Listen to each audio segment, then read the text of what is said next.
Assalamu alaikum wa rahmatullahi ta'ala wa barakatuhu. Barkamu da sake kasancewa a wani sabon bidiyo a cikin wani sadin mai suna Koyon Crypto TV. Da Allah muna roƙon wanda ba su subscribe ba su danna mana subscribe su danna ƙararrawa. Mun gode.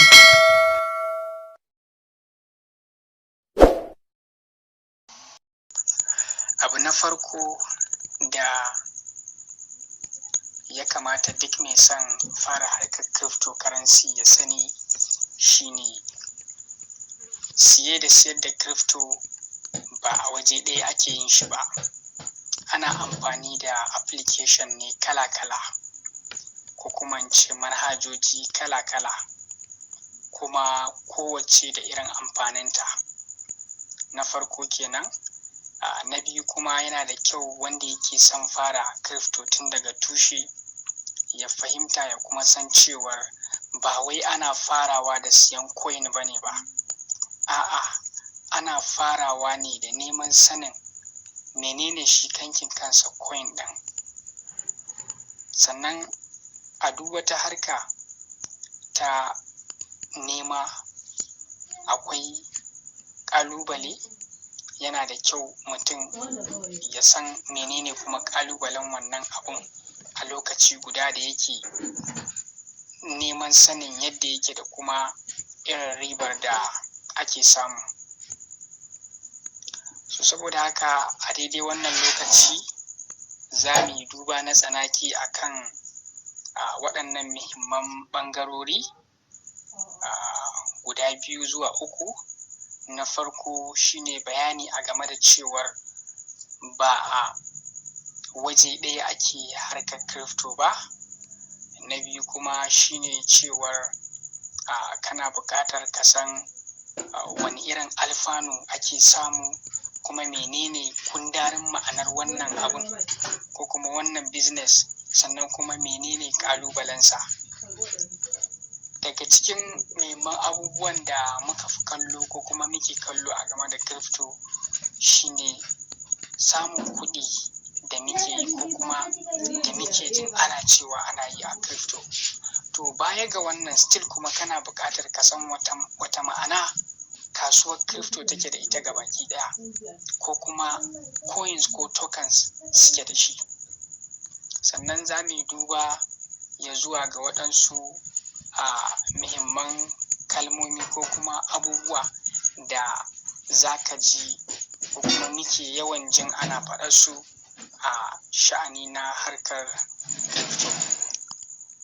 Kamar yadda muka faɗa yanzu nan a cikin gabatarwa shine yana daga cikin muhimman abubuwan da wanda yake son fara crypto ya kamata ya sani cewar ana amfani da manhajoji ne kala-kala mun gudanar da kasuwancin crypto, kuma kowace da amfaninta. A lokuta da yawa wani zai tambaye ka ko kuma mai son fara crypto zai ce maka wani zai iya ce maka dai wani coin ya kamata ya siya na farko. To mun faɗa cewar wannan ba shine abin da ya kamata mutum ya nema ba. Wani kuma zai iya cewa yana jin ana cewa akwai exchanges kala-kala, to wacce ce tafi sauƙi? To a tsarin tafiyar al'amarin hada-hadar crypto, exchanges ɗin da kake buƙata kowace akwai huruminta, kuma kowace akwai dalilin da yasa ake amfani da ita. Don haka babu wata wadda za a ce wai wannan ita ake yi saboda ta fi sauƙi ko kuma wani abu makamancin haka. Ana amfani da kowace exchanger ne a bisa dalilai na cewar dole ita ya kamata ya amfani da ita, ko kuma ita ce ya fi dacewa ya amfani da ita domin waɗansu abubuwa.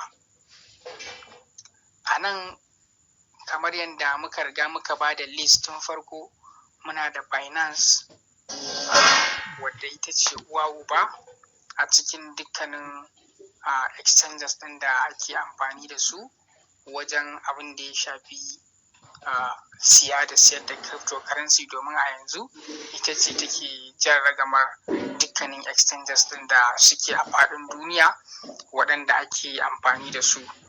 So muhimmancin Binance ya kai matsayin da cewar kusan a ko'ina mutum yake a faɗin duniya yana buƙatar a ce yana aiki da ita in dai har yana harkar crypto yadda ya kamata.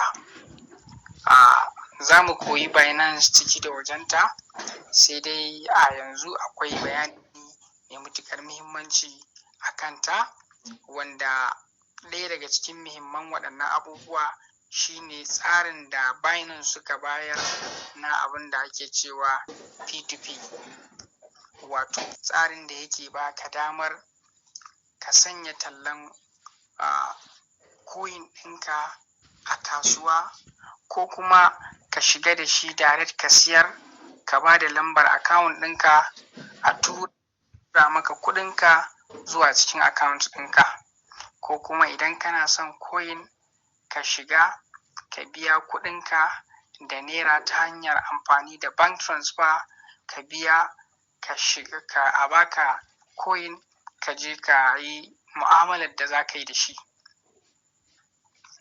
Daga cikin muhimman abubuwan da ya sa ake amfani da Binance shine cewar wannan tsari na P2P da suka bayar, wanda shine yake baka damar in ka sayi USDT a ciki ko kuma wani coin haka ko Tron, za ka iya tura shi zuwa wata exchanger domin ka je ka yi trading ɗinka, wanda kuma bayan ka gama trading a can still kuma shine za ka sake ɗaukowa ka sake dawo da shi ka cikin ita Binance ka zo ka siyar, wanda duk za mu koyi wannan insha Allah. Akwai kuma Hotbit wadda exchanger ce mai matuƙar muhimmanci, wadda tana sanya tokens masu yawa.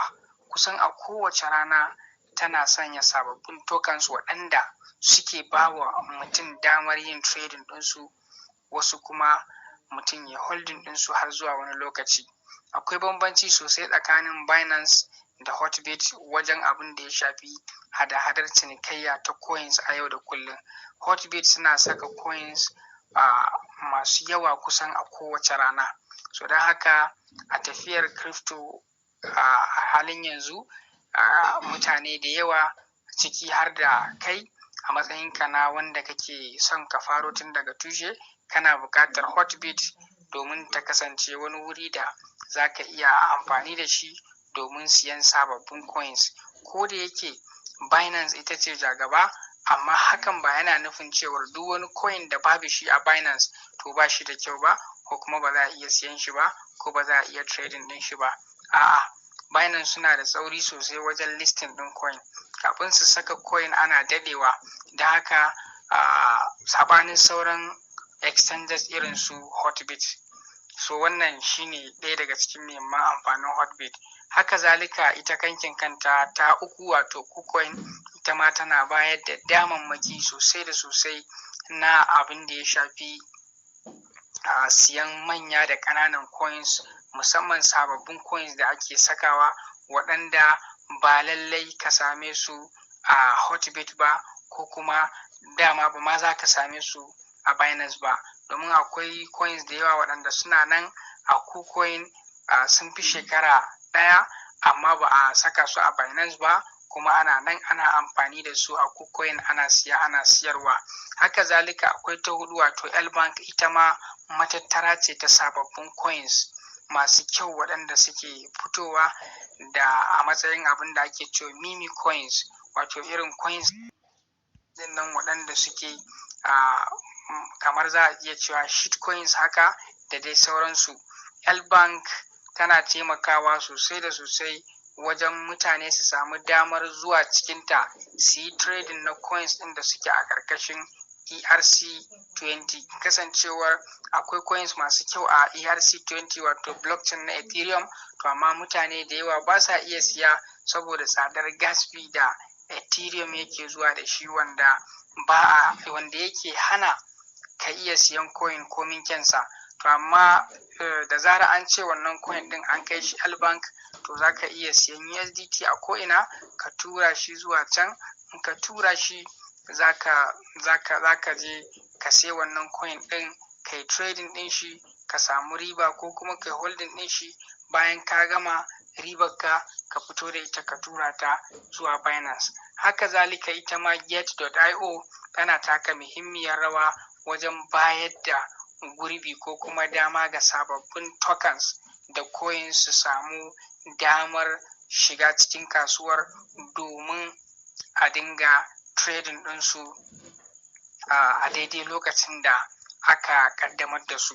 Sai kuma ta gaba ita ce Trust Wallet, wadda ita wannan Trust Wallet tana da amfani kala-kala, sai dai daga cikin muhimman amfaninta a wajenmu shine akwai holding na coin, ma'ana ana holding ɗin coins a cikinta, saboda kasancewarta wato decentralized wallet ce wadda take tana kan blockchain ne, ita ba ma login ake yi ba, ma'ana ba ana yin register ta da email bane ko password, a'a suna bayar da abin da ake cewa phrase ne guda 12 waɗanda su ne suke baka damar shiga ko kuma fita daga cikinta.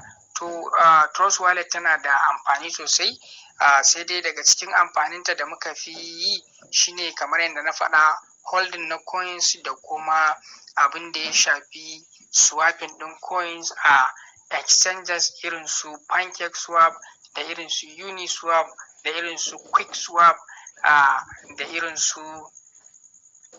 su SushiSwap da dai sauran decentralized exchanges waɗanda suke ronin a ƙarƙashin waɗansu blockchain.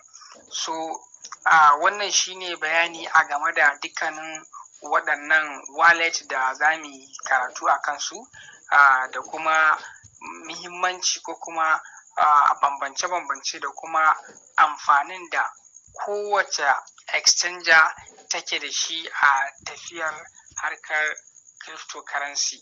Kamar yadda muka faɗa, kowace da dalilin da yasa ake amfani da ita. Binance akan sa mata manyan coins ne masu ƙarfi waɗanda suke suna da kyau kuma suna da tsada sosai, su Hotbit da su Bank da su Koyon da su get.io, su kuma fili ne, dandali ne da yake ba da dama akai-akai ga sababbin project suna taka muhimmiyar rawa, suna shigowa kasuwa domin a yi trading ɗinsu, a kasancewar akwai coins da yawa waɗanda zaka tarar suna a kan blockchain iri daban-daban, wadda idan a ce zaka je decentralized exchange ne na wannan blockchain ɗin ka siyo su, zai ɗauke ka lokaci kuma zaka kashe kuɗi mai yawa wajen samo wa'innan coins ɗin. To amma sakamakon yadda su Hotbit da Bank da KuCoin da get.io suke bayar da dama ga sababbin project irin wa'innan, sai ka samu sauƙi ka je ka siye su kai tsaye a can. So wannan shine ƙarshen bidiyon na, fata ku ji daɗin sa.